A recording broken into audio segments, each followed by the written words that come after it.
All India Radio presents Morning News.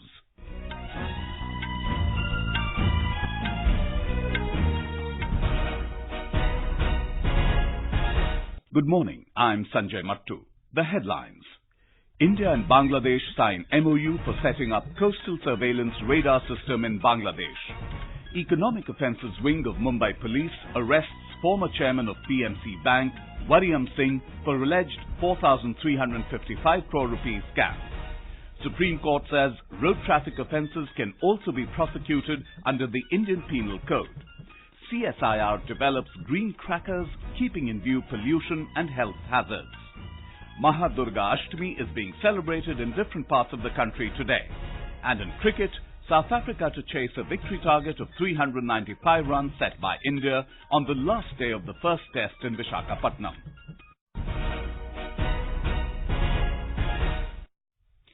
India and Bangladesh have signed an MOU that will enable Delhi to set up a coastal surveillance system radar in Bangladesh.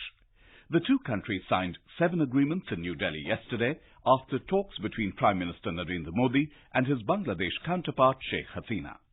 Both Prime Ministers welcomed the initiatives for the development of a closer maritime security partnership and the establishment of a coastal surveillance radar system in Bangladesh. The coastal surveillance system will pave the way for an Indo-Bangladesh white shipping agreement in the future. This will be useful amid growing terror threats via the seas. Other agreements signed by the two countries include an MOU for standard operating procedure on the use of Chattogram and Mongla ports and an MOU on the withdrawal of 1.82 cusecs of water from the Feni River by India for the drinking water supply scheme for Sabroom town in Tripura. The two leaders also inaugurated, through a video link, 3 bilateral development partnership projects, including import of bulk LPG from Bangladesh. Bangladesh से bulk LPG supply दोनों देशों को फायदा पहुंचाएगी। एक प्रकार से win win situation है। इससे बांग्लादेश में एक्सपोर्ट्स, इनकम और एम्प्लॉयमेंट भी बढ़ेगा। ट्रांसपोर्टेशन दूरी 1500 किलोमीटर कम हो जाने से आर्थिक लाभ भी होगा और पर्यावरण को भी नुकसान कम होगा। The Economic Offences Wing of the Mumbai Police has arrested Waryam Singh, former chairman of the Punjab and Maharashtra Cooperative Bank, in connection with the alleged 4,355 crore rupees scam at the bank. This is a 4th arrest in the case. In another development, former managing director of the bank, Joy Thomas, has been remanded to police custody till the 17th of October. The Economic Offences Wing of Mumbai Police, which had arrested Thomas on Friday, produced him before the additional Chief Metropolitan Magistrate S.G. Sheikh. The police told the court that they need his custody to interrogate him as he was part of the conspiracy. On Thursday, the police had arrested the directors of the bankrupt Housing Development and Infrastructure Limited Company, Rakesh Wadhawan, and his son Sarang in connection with the case. They are in police custody till October 9. Defence Minister Rajnath Singh has given an in-principle approval to the proposal to enhance monetary assistance for the next of kin of all categories of battle casualties in the armed forces from the existing 2 lakh rupees to 8 lakh rupees. The financial assistance will be granted under the Army Battle Casualties Welfare Fund, which was set up under the Department of Ex-Servicemen's Welfare in the Defence Ministry. This is in addition to the liberalised family pensions, financial assistance from the Army Group Insurance and ex-gratia payment. The Army Battle Casualties Welfare Fund was established after a large number of people offered to provide monetary assistance after 10 soldiers got buried in an avalanche on the Siachen Glacier in February 2016. The Supreme Court has ruled that road traffic offences can be prosecuted under the Motor Vehicles Act as well as the Indian Penal Code IPC. The Apex Court also set aside a Guwahati High Court order to prosecute offenders of road accidents only under the Motor Vehicles Act.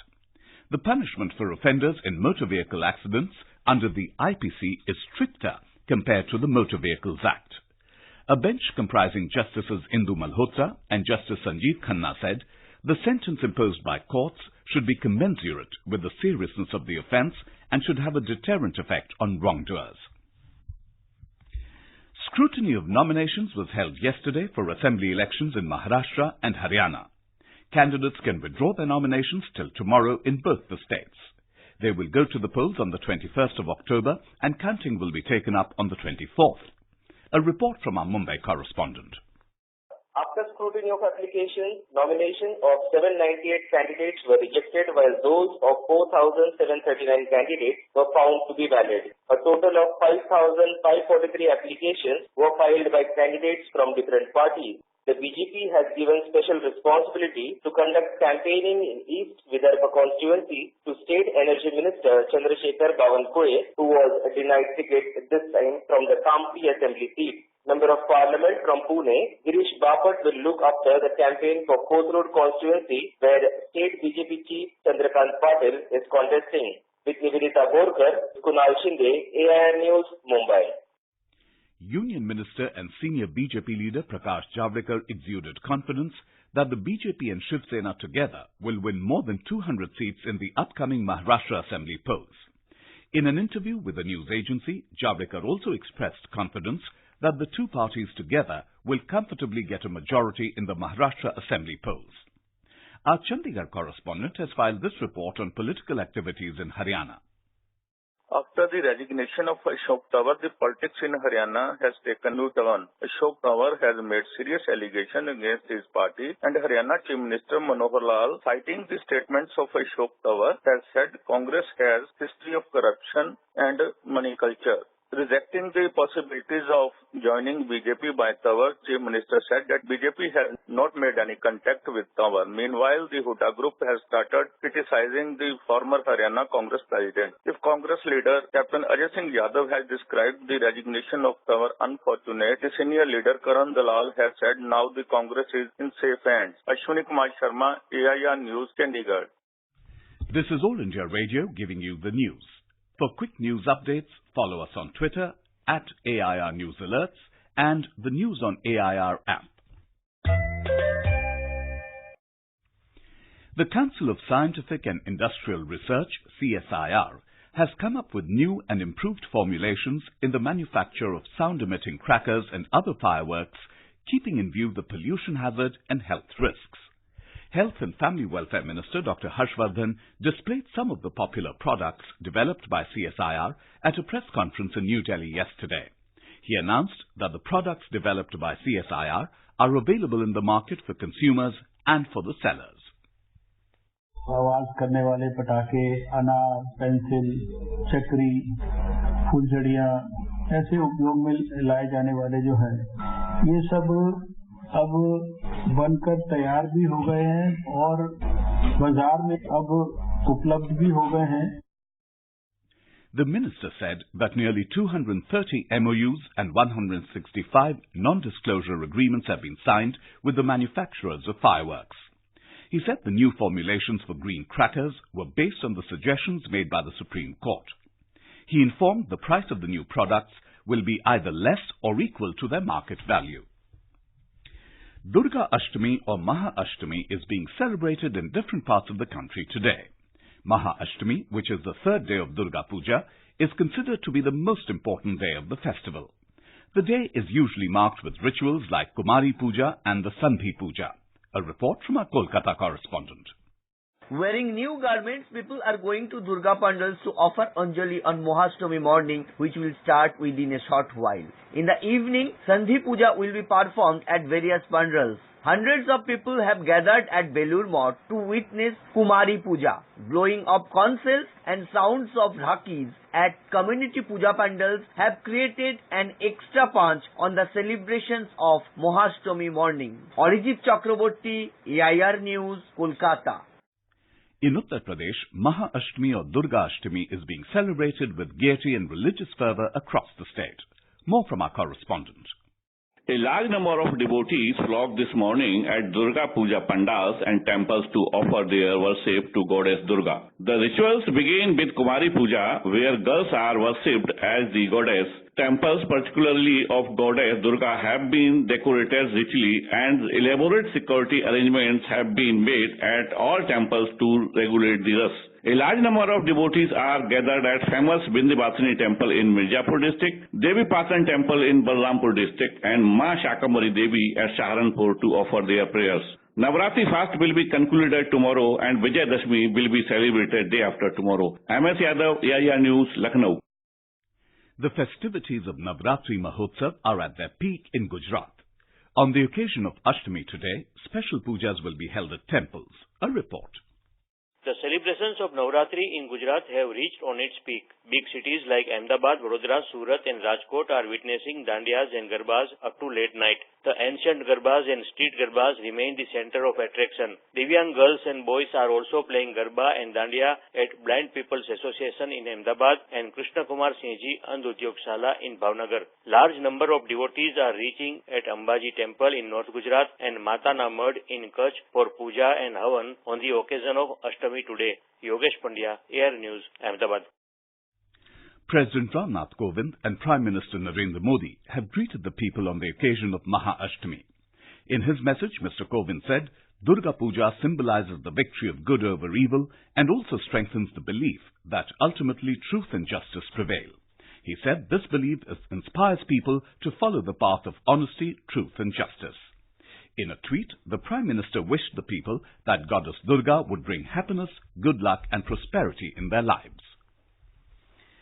In cricket, chasing a victory target of 395, South Africa will resume at their overnight score of 11 for 1 in their second innings against India on the last day of the first test at Visakhapatnam. South Africa need 384 runs to win, while India need 9 wickets to go 1-0 up in the series. Earlier, India declared their second innings at 323 for 4, taking a 71-run lead in their first innings. Meanwhile, Rohit Sharma became the first ever batsman to score 2 centuries on debut as a test opener after he reached the 3-figure mark for the second time in the ongoing first test against South Africa. In Women's World Boxing Championships, Saviti Bura in the 75kg category stormed into the pre-quarter-finals, while Neeraj Phogat in the 57kg category lost to China's Qiao Jieru at Ulan-Ude in Russia yesterday.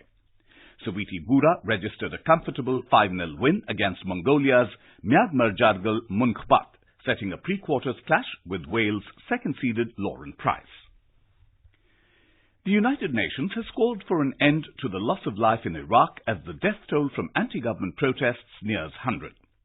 Janine Hennis-Plasschaert, head of the UN Assistance Mission for Iraq, said those responsible for the loss of life should be brought to justice. Meanwhile, security forces broke up a mass rally in the east of Baghdad yesterday. 5 people are said to have died in the latest clashes in the capital. And now for a look at today's newspapers for the major stories, it's over to Subhadra Ramachandran. Thank you, Sanjay. Prime Minister Narendra Modi's meeting with the visiting Bangladesh Prime Minister Sheikh Hasina gets top billing in most papers. The Asian Age reports, Modi-Hasina meet boost ties, 7 agreements inked. Both leaders discuss NRC and Rohingya refugee crisis. The arrest of 29 people protesting against the cutting of trees for a metro car shed in Mumbai is highlighted on the front pages. Night-long drama, 29 protesters in jail over Mumbai tree cutting, reports the Times of India. On developments in Kashmir, the Indian Express writes, NC delegation gets J&K governor's assent to meet with Omar Farooq. The Hindustan Times carries a picture of the moon surface clicked by the Chandrayaan-2 orbiter. And finally, the Indian Express reports on the completion of the first year of the Pradhan Mantri Jan Arogya Yojana. It writes 90,000 cancer claims. Tamil Nadu tops list. With that, it's back to you, Sanjay. Thank you, Subhadra. That was a look at today's newspapers. And now, before we end the bulletin, the headlines once again. India and Bangladesh sign MOU for setting up coastal surveillance radar system in Bangladesh. Economic Offences Wing of Mumbai Police arrests former chairman of PMC Bank, Waryam Singh, for alleged 4,355 crore rupee scam. Supreme Court says road traffic offences can also be prosecuted under the Indian Penal Code. CSIR develops green crackers, keeping in view pollution and health hazards. Maha DurgaAshtami is being celebrated in different parts of the country today.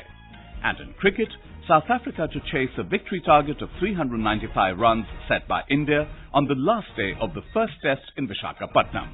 And with that, we end the morning news. Have a nice day.